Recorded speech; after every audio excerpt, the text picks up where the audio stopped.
You're listening to Cash and Sass. I'm Lisa Marie, your go-to gal for all things money. As the Sassy Wealth Queen and the brains behind the Sassy Wealth Coach, I'm here to take you on a thrilling ride from the financial chaos to sassy and sexy money. Welcome back, my sassy friend, to another episode of Cash and Sass. I'm Lisa Marie, the Sassy Wealth Queen and the brains behind Sassy Wealth Coach, and of course, this podcast. And today with me, I have Colin Sanburg, and he is a multi-business owner and founder of Elevate. This MBA-led strategic finance firm helps business owners use their numbers to make money rather than simply better categorizing their expenses. As a CEO and owner of manufacturing, distribution, and service businesses, he developed a passion for demystifying small business finance and supporting fellow entrepreneurs in achieving their dreams. And we're just going to kick it right off because we know this is Cashversations, right? Candid Cashversations. So, Colin, welcome to the show. Thank you for being here. And can you tell me what you mean by helping them demystify for the audience so they know exactly what that means? Yeah, thank you for having me on. So in simple terms, when business owners start to take on the financial side of owning a business, we're all trained through society in kind of the monthly flow of how we pay bills and how we have income and when we're an employee. When we become a business owner or, have a side hustle or whatever it may be, a lot of times it becomes a lot more complicated. And so what we like to do is break it back down into a story that's easy for people to understand. So if you run a profit and loss statement and it's 3 or 4 pages, people get lost in the shuffle there, right? And in reality, almost everyone knows, like, okay, I make, $5,000 a month and my bills are this, and like I'm either up or I'm down every month. Everybody can figure that out. But when we make it 3 or 4 pages long, everybody's lost. And then you add in the balance sheet or cash flow. And so part of what we like to do with my company is just bring it back to the story of the business. Like, how's the story that because you show up every day to work and you go through the motions and if we're having good sales or bad sales, we've got enough people or we don't have enough people or too many people. How's that reflected on the financials in a way that ties it all back for you? So how do you break down the P&L or the financial statement so that they can see that, like, or even like the cash flow? Because like with my clients, I work with them and I showed them there's a difference between a P&L and a cash. Yes, you need to have your business in books. Yes, and it tells you what's already happened. Yeah.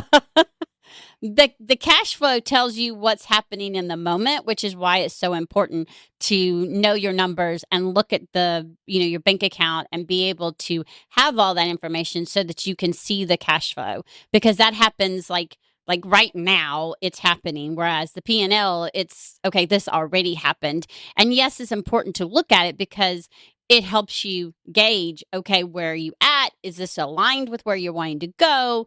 Do you have too many people, not enough people? Are you spending too much in an area? And that's kind of where, like, I like to have it break down and explain it. Yep. Do you break it down to where they understand, like they can see, okay, we're spending this much money here and that's not what we want to do. We're spending too much. So they need to make changes. Yeah, no, I love that. So one of the things we do, we have what we call a simple profit formula, which is, it sounds like similar to what you're doing. We really break down the P&L into like 5 unique areas. So we've got labor, we've got overhead, we've got sales and marketing, we've got whatever our cost of goods or cost of product is. And so external vendors, let's say. So when we have it that way, to your point, it becomes kind of a quick diagnostic, like what's working and what's not. And then we dive deeper. One of the challenges with a 3 or 4 page P&L is that you've got big numbers, little numbers, and inevitably, and I've been there as a business owner in my other businesses, you get hung up on this one little number and you're like, I don't know what that is. Like, why? It starts driving you crazy. You're completely missing the big picture because you're hung up on this little detail. And so, yeah, I like that. But going back to your other point, I really love what I call the critical unit. So like, what is your number one core KPI? And frequently within a business, we try to make that like a lag measure. I'm sure you're familiar with like lead versus lag measures. Mm-hmm. To your point, your standard financial statements are lag measures. They're like, you did something over here that created this, and it's locked in. By the time you're looking at it on a P&L, it's historical. Right. So It's done. exactly. And so how do you build a better business by saying, well, I want my future to be better. I want the history of my future to be better. Like that, what does that even mean? And so what I tell people is if you were to go into work tomorrow and it's a busy day versus a slow day, not just for you as the owner, but for the whole company, what does that mean? And typically what that means is we're starting to get to the core of like, what is your core KPI? And it's usually we're busy because we're doing a lot of these. So if you were a restaurant, we've got a lot of people coming in today. We're quote busy. And so once we know, as simple as that sounds, for some businesses, they have a really hard time identifying what that might be. Once we know what busy looks like, what that one unit is that we can measure, we can then take it all the way through to the P&L and the balance sheet, but we can also take it backward into what are you doing for sales and marketing? You know, how efficient are you on that? And so like, as an example, I own a cabinet company. And for us, we centered it around like number of cabinets. We had a sales team that talked about like linear feet, how long your cabinets are. Like, oh, that house is going to need 36 feet of cabinets. That made no sense to anybody who was in the plant building cabinets. Right. So we're not even speaking the same language. How many cabinets, not how many feet, but how many. Exactly. Explain to the audience what KPI is. I know what it is, but Yeah. explain what it is. And then once you do that, can you explain how you can determine what your core KPI is, especially for like service-based entrepreneurs? Because Yes. like I'm a service-based entrepreneur. Yep. I don't have a product. So for us, we might find it even harder to determine what our core KPI would be. Yes. So exactly. So KPI is just, key performance indicators, basically just meaning what are the kind of core numbers that you need to know whether this business is trending in the right way or the wrong way. To your point, and where it gets really tricky. So I like to use a cabinet example because it's tangible and everybody can see like a cabinet. And then they can understand. So the sales team was talking about linear feet of cabinet. The manufacturing plant was thinking in terms of cabinets because that's how they actually made them. And there's a disconnect in the communication there. And then here's the really wild part. The install crew just thought how many jobs we have. So like, well, I'm going to 2 jobs today. So now we got 3 languages with something as simple as cabinets. So to your point, when we get into something that's a little more hard to define, like in a service-based business, good luck. Mm-hmm. Everybody just determines it based on their job. So what I like to think of is what would be busy, right? And so in your service-based business, what is the work you need to get done? Like the operational work, not sales, not strategic thinking. Like what is the core effort you're doing on behalf of your current clients that if you did a lot more of, you would need to hire more people? That's a great indicator that we're like on to the right kind of area, right? And so sometimes in a service-based business, depending on what you offer, it may just be as simple as like the number of hours worked by your production team. And then what gets interesting though is that sounds so simple that people think it's not significant. Where it gets really good is when you say, okay, but what's the billable rate per hour? What's my cost per hour? What's the number of hours I got done per employee? What's the billable percentage of time in a 40-hour week that a person's able to actually have billable work being done? Well, now we're talking about efficiency and profitability metrics that are happening. Like these things aren't 45 days later, like the P&L. These are happening between now and lunch. And so now we can kind of bring this down to like one small unit that everyone can see. And then we can build efficiency and the right mindsets. And then it's like, well, should we invest in AI? Well, what would it do to our billable rate? What would it do to our billable cost? What would it do? And now we're having a real conversation. To our time. Yes. Yeah, right. So I know I'm going to have some people who are going to be listening to this and go, but I don't bill per hour. Yep. Because I'm a perfect example. I don't bill per hour. Nor should you, by the way. Nor should you. Right. Exactly. We got out of corporate for a reason. Absolutely. Okay. And there's a reason why I'm bringing this up, because they're going to say, why am I listening to this? I don't charge per hour. I charge a flat rate. Yes. And I want you to explain to them, of course you don't, nor should you. Yes.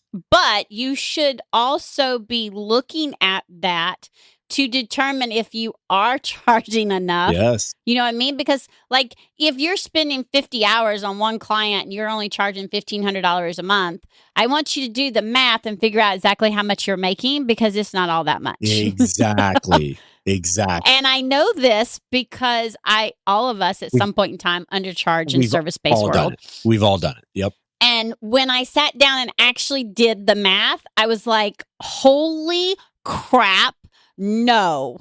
Because again, that's when you were actually starting, even though you're charging a flat rate, you were exchanging time for money. Yes. And so that's why you explaining that metric is so important, is even though you do charge a flat amount, you still want to see how many hours it takes you to do what you're doing for your client, so that you can make sure that it's on the right track. Absolutely. And you're absolutely right. And think about this too.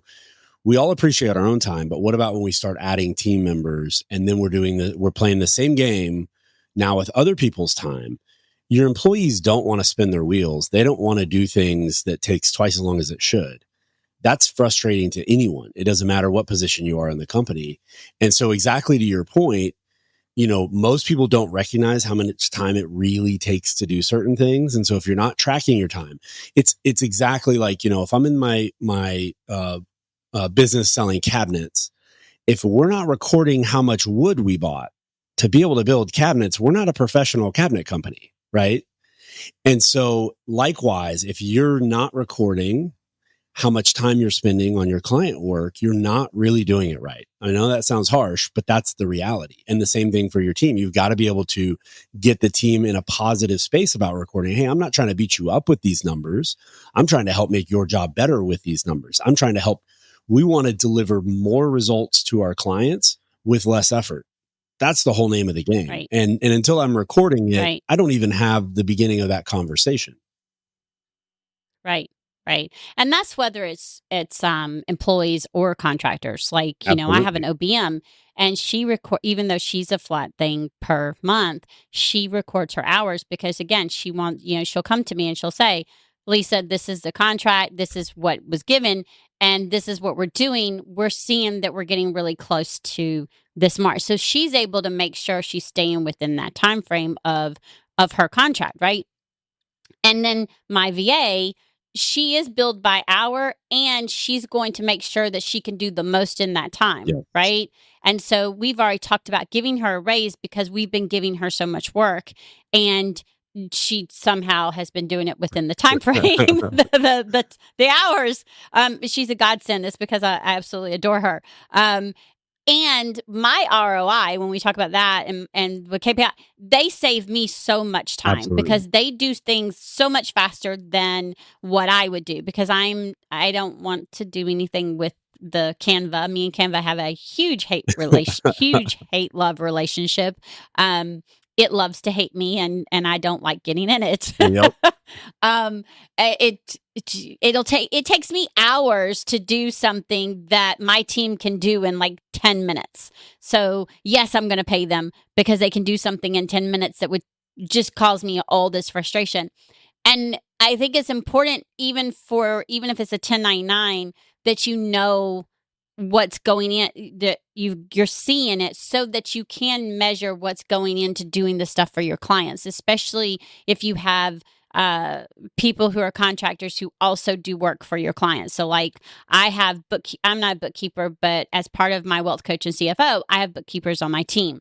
And so they do some of the work. So if we have someone who comes to me and, wants a CFO wealth coaching, and their books are like not being done, then I have team who can, we can get it fixed, and then we can start doing it. So that way it's all being done in one centralized location.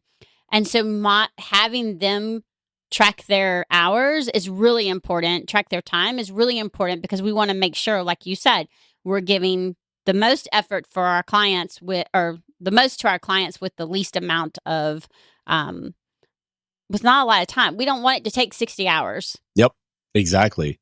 And I think that, that this point is really well made nowadays. We're seeing what's happening with AI and just the quality of technology to supplement the worker, right? We're a long ways off from it just fully replacing everybody. I don't think it'll replace anybody. I mean, I'm sorry, but I don't want to talk. Look, I don't like talking to automation.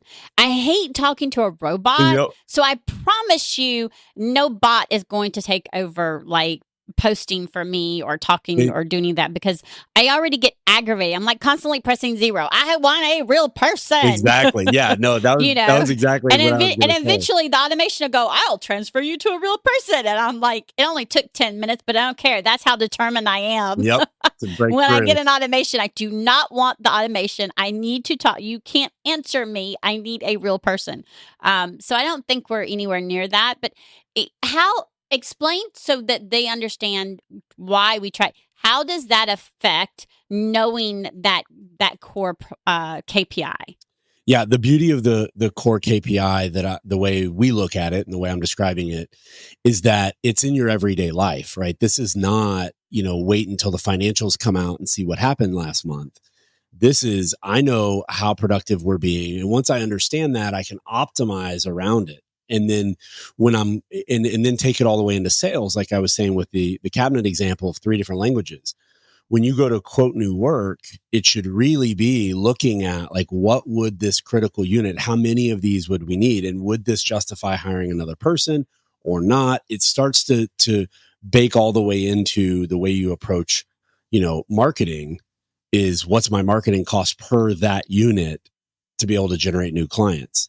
And so it just becomes, and the reason I love it from starting at that operations piece, which is kind of in the middle of the story, is again, if we all showed up to work tomorrow, we had a team of 6 people, everybody knows this is going to be a busy week or not. Why? They already know that story. So if we could make that the core KPI, we're just giving them a different thing to call what they already knew. And now when we go to explain financials, it's like, well, here's our revenue. It represents this many of those critical units. And people go, oh, okay, now I understand what revenue is. Here's what our cost of goods is per critical unit. And now they go, okay, I get it. And so where that's the demystifying piece, right? When you take what people would think of as like, well, that's really complicated. If I can explain to my frontline team how much inventory we have not in dollars, not in stacks of material that they can't possibly wrap their mind around all at the same time. How many cabinets worth of material do we have? And they go, wait a minute, why do we have 3 weeks worth of work? Because I already know how many cabinets we make a day, how many we make a week. Now, all of a sudden, this kind of conceptual idea of we don't want to have too much inventory becomes immediately real when I say we have 3 weeks worth and we get deliveries every day. And they go, whoa, wait a minute. You don't have to be an inventory specialist to know that seems unnecessary. Right. So now I can immediately translate any part of the business that normally business owners are trying to make progress on into a language that everyone on the team understands. Which in turn is looking at your what you're saying is basically looking at your costs and saying, okay, are we spending too much in costs in this area when we don't need it? Right. Yes. Or have we bought, for example, too many cabinets when we don't have the clients yet to install them? Because yes, you want to have some inventory, and at the same time, you also don't want to have weeks and weeks and weeks of cabinets or supplies, and you don't have the clients to sell it. Exactly, and then because that affects your money big time, because that's cash. It affects your cash. It affects your money. It affects your cash, and you may not see it like right away. Especially if you're solo based, it still applies, just slightly different. And I'll be the first to tell you, you may not see it right away. Give it a couple of months and you'll all of a sudden go, why is this low? Yep. And now you're backtracking 2 months to figure it out because you weren't looking at those core things the whole time. Absolutely. And again, I'm guilty. Guilty a couple of times. I'm somewhat better at it. I'm working on getting better at it. And I know that when I look at all of my numbers, my cash flow, and I look at everything, I am able to stay on top of what's going on with my money. And that's the whole, if y'all get nothing out of that except that, the whole point of that KPI is just for you to stay on top of your numbers in a different way so that it all makes sense for with your cash flow and your P&L. Because if all of a sudden you're realizing your P&L is less, or you don't have as much money, you're going to need to know, okay, how much were my expenses this month versus last month? Why was there a dip? Was revenue less or more? And being able to know that is what's going to help you be able to make whatever changes needs to be tweaked. Yep, absolutely. Yeah.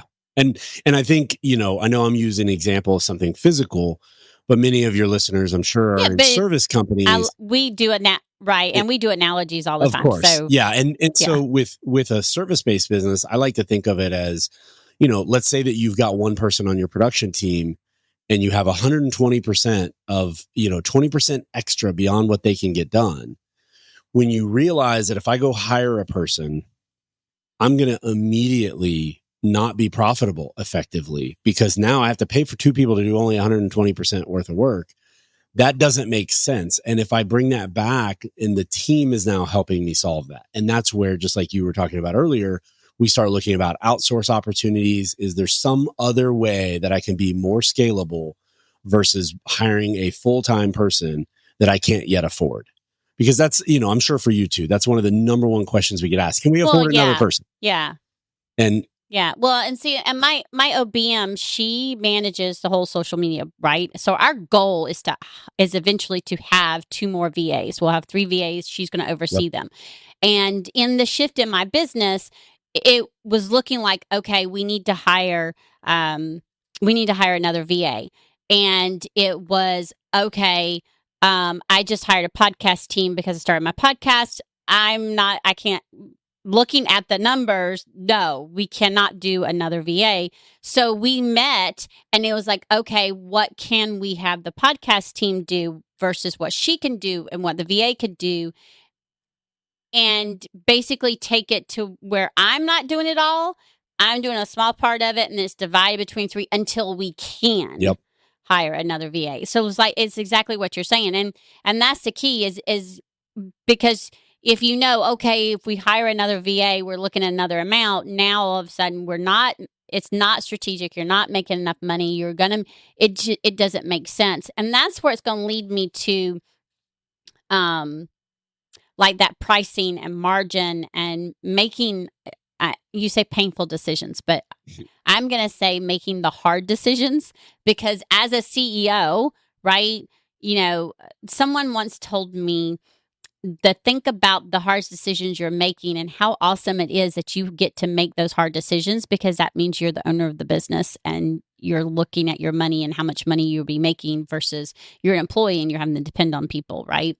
And so making those hard decisions, and it could be whether or not to take on debt temporarily with the business or instead of hiring someone, paying down the debt first. Let's talk about that.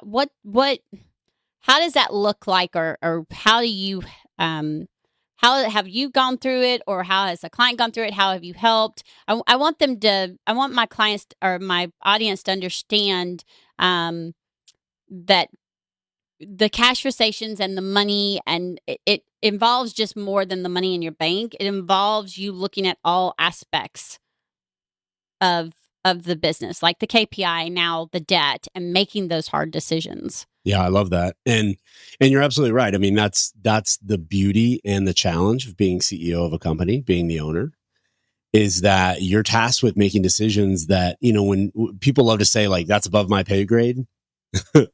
Welcome to the party. You can't say that anymore. Welcome to the party. Nothing is any longer is above your pay grade, right? So like, there's no passing the buck.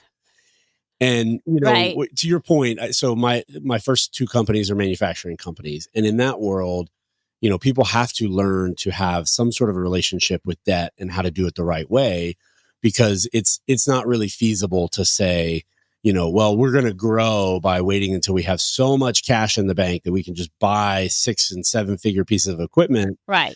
You really But we're not going to ever charge anything on a credit card ever. Exactly. Yeah. So, I think that everything has the right time and place, and there's kind of the right application for anything. From my experience, my opinion, the right way is, hey, the only relationship I have with credit cards is to get me points, miles, cash back. I like cash back best.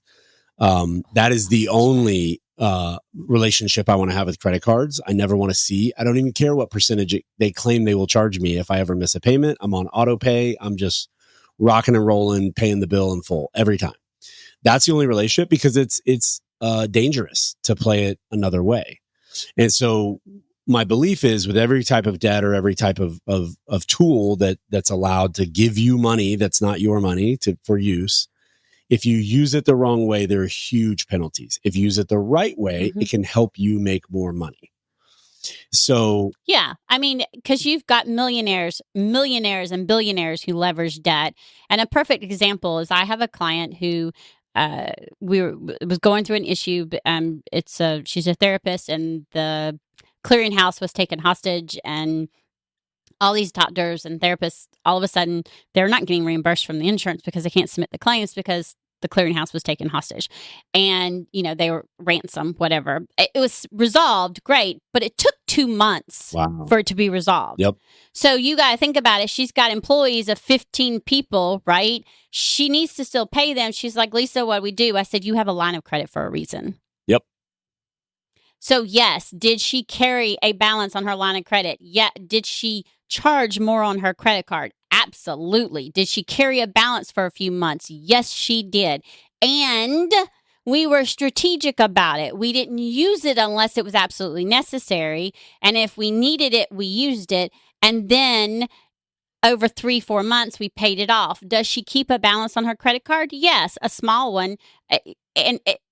Yes. And as the key is what you said, Colin, is you have to be responsible and be strategic. Do I have a balance on a credit card right now? Yes, my business has some major shifts. I have more of a balance than I normally do, and I'm okay with it because I'm being very, very, very strategic with it. Yep. And I've had to make some of those hard decisions. Do I charge this on a credit card so that my business can keep making these shifts and keep growing? Or do I just sit back and just say, okay, I'm going to wait for the money to come in? Sometimes to keep going, you need to be able to do that. And you've got to be responsible with how you do it. That's where I always say there's that fine line. And I love points and miles and cash back. And, if I do have to use the balance, this is what I've done the last few months, is whenever there's this cash back balance on there, it reverts back to the card. Yep, exactly. I don't use it for anything else. It reverts back to the card. People are like, why? Because I'm carrying a balance. If I'm carrying a balance, I do not get to use the cash for anything else except to go back to the card. And that lowers the balance on the card. So, why wouldn't you? Hello? Now, if you don't have a balance, then go use it for whatever you want to buy. I mean, be my guest. Yep. I have. But while I'm carrying a balance, that's what I do. And that's just a rule that I've set for myself, because I'm like, okay, if I'm carrying a balance, then the cash back has to go to the card. And it works because, again, it's free money. Yeah, absolutely. No, I love that. And I think, from my perspective, money, whether it's in business or personal, is all about mindset and discipline. And that's really it. Yep. And to your point, you have to have the right mindset around things. That's kind of the front end. On the back end, you have to have the discipline. Yes, though. we have to have the discipline. discipline. And part of discipline, like you said, is if I've got a mindset around, okay, I'm doing this. Maybe it's not ideal, but it's what I need to do right now. But I'm going to have this discipline. I'm going to put in basically a rule that says, because of that, here's what I'm going to do with my points or miles or whatever. Mm-hmm. Those are and you turn around and put a plan in place on how long it's going to take you to pay it. Yes. To pay it down. Yep. Yeah, that's I'm big on that, because if you're not putting a plan in place and you're just charging willy-nilly, then you are creating bad debt. debt is a necessary thing in business, especially from time to time. And you have to be disciplined. You have to have the right mindset around it. And you need to make sure that you're being responsible. And to me, knowing your numbers, knowing the KPI, knowing the cash flow, that's what helps you know your numbers so that you can put a plan in place. Yeah, absolutely. And I'm, I always say we should be able to figure out how this business is going to be profitable on the back of a napkin. Like, I need to know what my path to profitability is, and I need to know at what size, how profitable I will be. And if you don't have that type of plan within your business and you're just kind of thinking like, I just got to keep hustling and getting more revenue, we help clients like that. That's where we find certain clients is they say like, no matter how much I sell, we never make money. Okay. We've got to get, why? We have to get your numbers in shape. You have to understand what you're actually doing. That's when I want to go digging. That's when I want to go deep diving into bank accounts and find all the money leaks because, okay, if you're making hundreds and hundreds of thousands of dollars and you have you're not making money, we got a problem. Exactly. You've got there's money leaks. I don't care if they're small or big, but you got money leaks. Yeah. And you have to know what's going on with your money. That's just a huge must. You have a free offer for my listeners. Will you please tell them about that? And of course, we will make sure the link for this is in the show notes. Yeah, absolutely. One of the things that we love to do is just like you, I'm sure, meet new business owners. We work with a lot of different types of companies, coaching companies. We've got wealth management firms, we got manufacturers, we've got all different variety of companies. And so what we like to do is, get to know a business, give them at least a 45-minute session. But I'm an entrepreneur. Like I own other businesses. I love to meet entrepreneurs. I love to talk with them, love to help them. I got into this not because it was some sort of a money grab, but because I was already enjoying doing this with my friends. And so, yeah, we love to meet people. Anybody who wants a free 45-minute, we'll do a deep dive.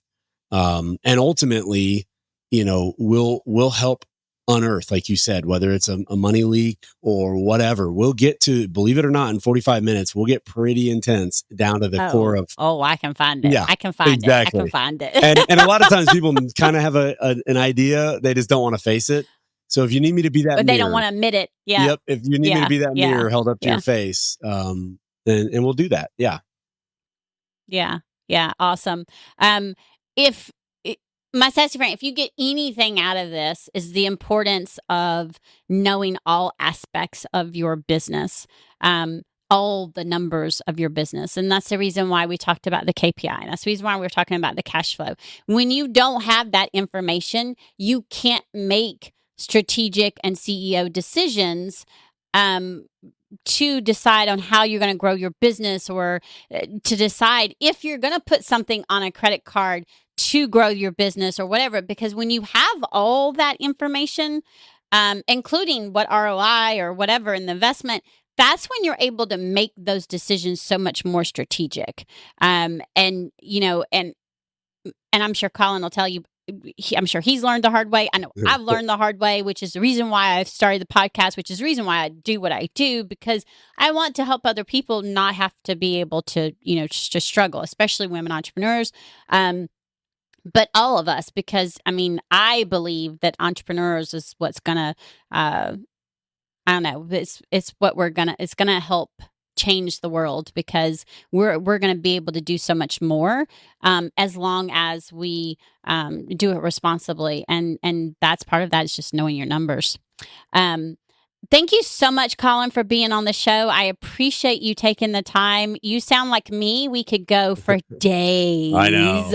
talking about the numbers. I tell people all the time, yes, I'm weird, and it's okay. Yep. Hey, we're all our own brand of weird. I'm sassy, southern, and weird. And yes, I can talk about it all day long and not face a thing. And other things, I'm like, I don't want to talk about that. But I can talk about this all day. Yep. But thank you very much for being on the show. I truly appreciate you taking the time out. And my sassy friend, until next time, remember to stay sassy, and we'll see you later. Bye. Thanks for joining us this week on Cash and Sass. Check us out on social media and on our website at www.thesassywealthcoach.com, where you can download my free Money Story Start Guide. The website again is www.thesassywealthcoach.com. And as always, subscribe to the show to catch every new episode and leave us a review so we can continue to bring you fresh content. And remember, yes, it is possible to have sassy and sexy money. See you next week.